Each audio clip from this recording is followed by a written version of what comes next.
Good afternoon. My name is Tom with Holman RV. I'll be showing your Fuzion to you today. Right now we have your awning out. Your awning's for shade control only, so do not use it out in stormy weather. If it's raining or the wind's blowing, bring it in. If you're not around your unit, it's a good idea to bring it in if you're out to go sightseeing or not. And at night, it's a good idea also to bring it in. As we pan your roof, you have a solid membrane on your roof. There's a Dicor seal across the front, one across the back. Everything that comes up through the roof has Dicor sealant on it. Dicor is a brand name. They make a lot of things for campers. They make the sealant that's non-silicone. Do not use any silicone on that roof. It will eat through the membrane. So we come to the passenger side of your unit. You'll see your converter, inverter in here, as well as your battery disconnect.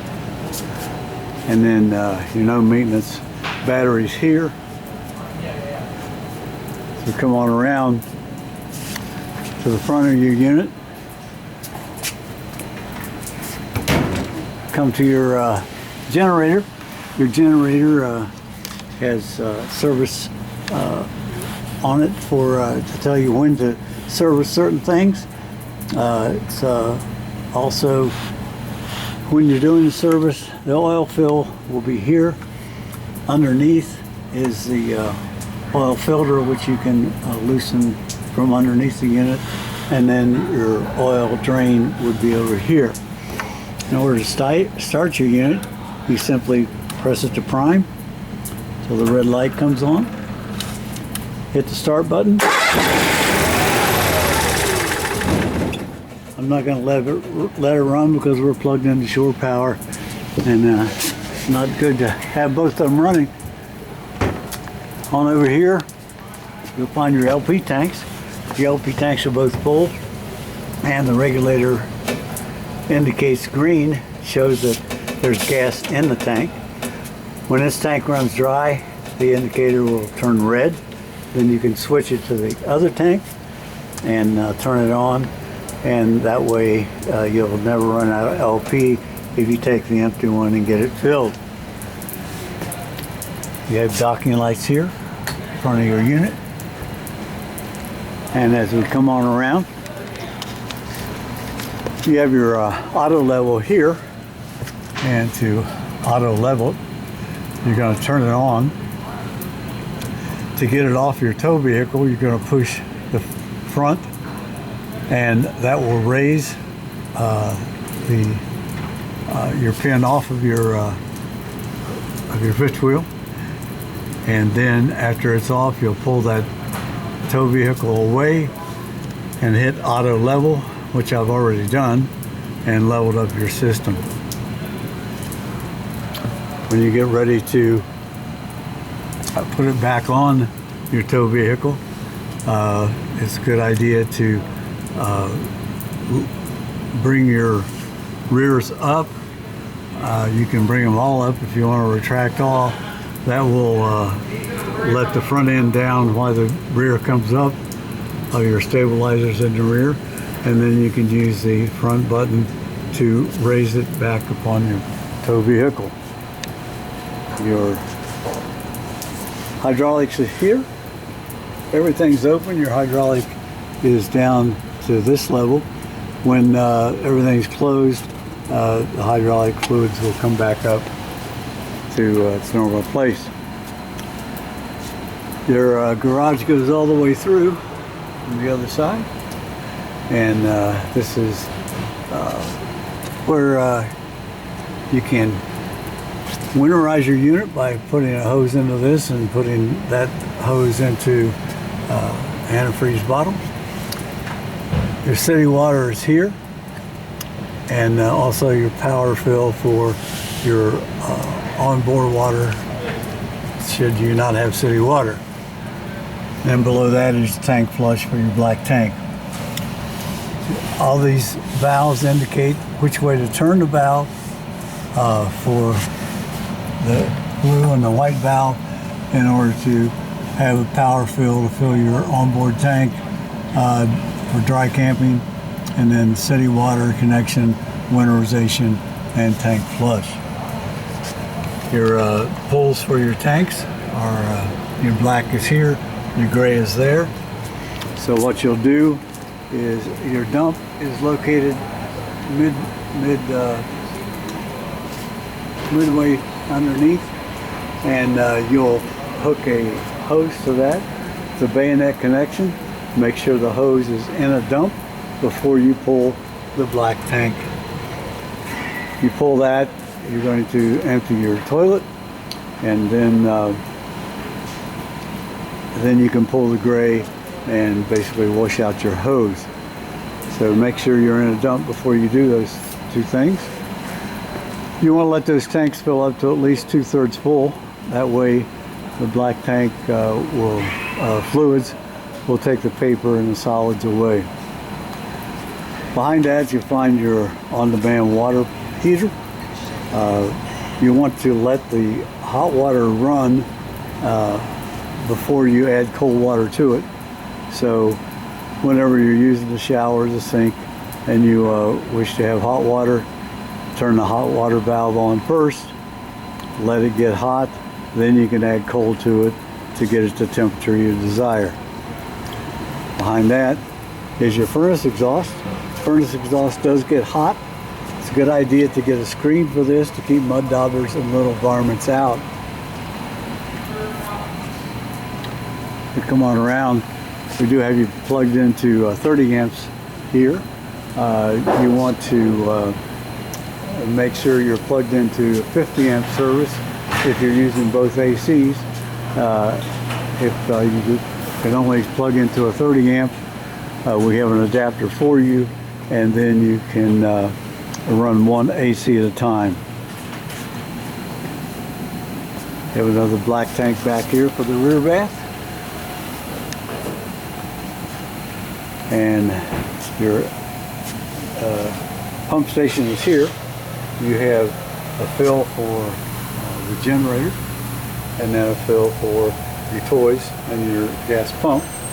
Make sure you ground whatever you're fueling up, make sure it's grounded so it doesn't spark off and cause a fire. To run the pump, you simply push the on off switch there, and then use the pump to fill up your toys. For your generator and your gas station, it'll indicate how much fuel is in both tanks. You have a ladder to get on the roof. The ladder will fold out once you pull these pins, and that way you can go up and check the Dicor seals I was talking about. It's a good idea to check those at least a few times a year. Make sure that those seals are not cracked or separating from the unit. If they are, you just need to make sure they're clean and wiped off, and then you can add new Dicor over top of the old. Do not take the old up, just put new Dicor over top of the old. You have a hydro-safe rear door and you'll just unlock that with a key that's on your key ring, and then you'll be able to bring the tailgate down into a patio, or you can take it on down after you take the cables off to have a ramp and to bring anything up inside that you wish. Nice toolbox. The rear entry to the rear part of your trailer, and then so come on around. You do have outdoor speakers. They're water resistant, not waterproof. Do not spray directly into them. They will not take a direct hit. They will take you washing off the unit or occasional rainwater. You do have an outdoor kitchen with its cooktop, TV, and your refrigerator. It's a 110 only, so it's only going to operate when it's plugged into shore power. So we go inside. don't want to overlook this. This is your back system. In order to use it, you have a hose that will plug in here, and then turn the switch on, and you'll be able to vacuum your unit. Up to the right, we'll come to your service panel.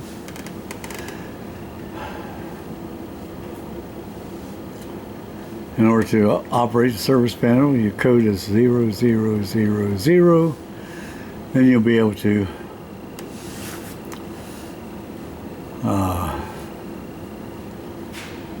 go to, keeps throwing up a signal. You go to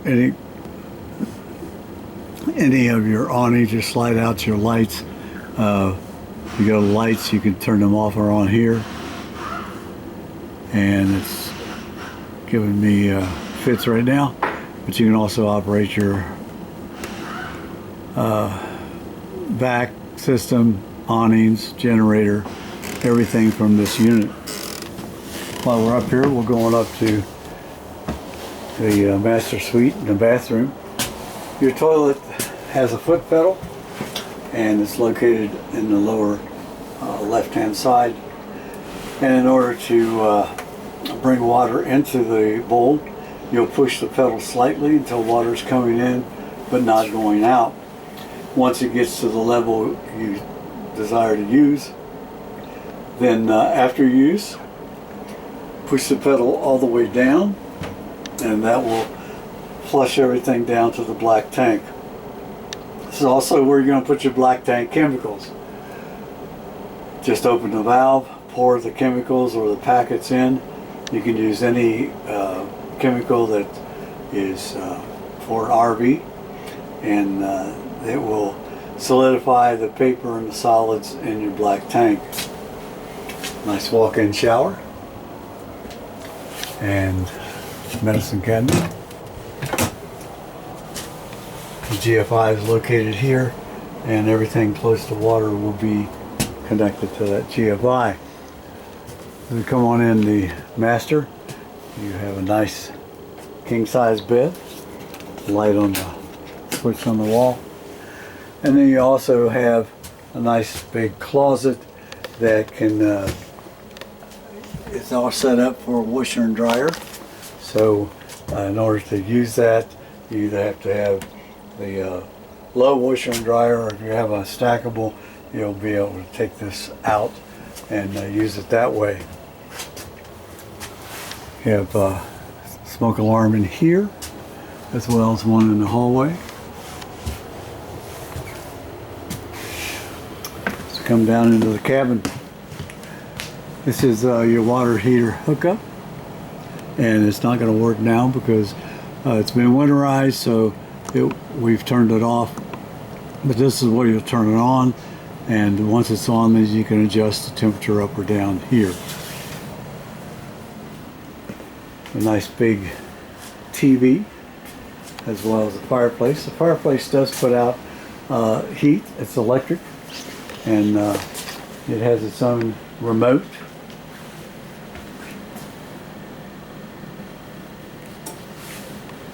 As well as the remote for the TV, located here. It'll be in a drawer for you to retrieve from there. You also have radio, and we're inside a building, so it's really not going to pick up too much right now. A nice pantry and side-by-side refrigerator. It's a 110. So it's only going to operate when you're plugged into shore power or on your inverter. Your cooktop, you simply turn it to light, hit the sparker, and it will light whichever gas range you want. And this is for the oven. You'll turn it to light and hold it in, and that will light your pilot with the same sparker. The light switch over top. It's a good idea to travel with this down, of course.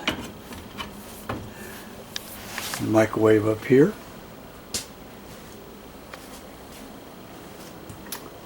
Your keys you'll find here at the kitchen sink.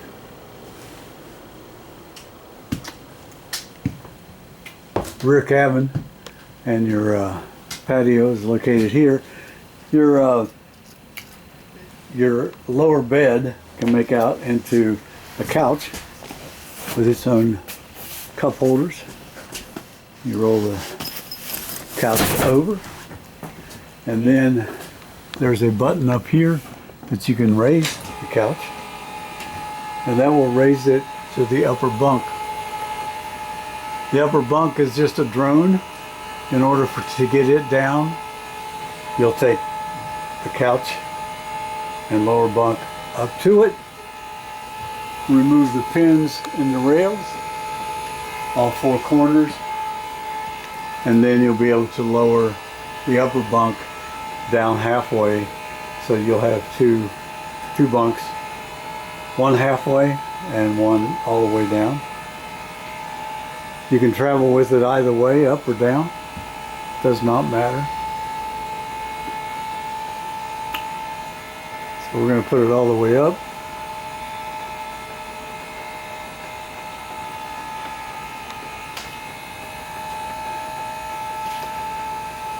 And it will lock in place. You also have light switches here and a rear bath, which operates basically the same way with the foot pedal. Light switch, fan,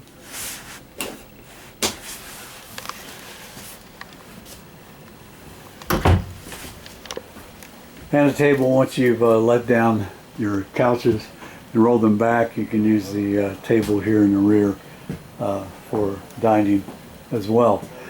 Once you've lowered your rear hatch down and made it into a patio, then these steps can be attached to the end of it, and you'll be able to access up and down to the deck. That pretty well takes care of a walkthrough for your unit. If you have any questions once you view this on YouTube, don't hesitate to call. We'll be glad to answer any of your questions. I did miss your couch and your easy chairs. They operate with the pull on in between the seats. And again, we want to thank you for buying your unit from Holman, and we know that you're going to enjoy it.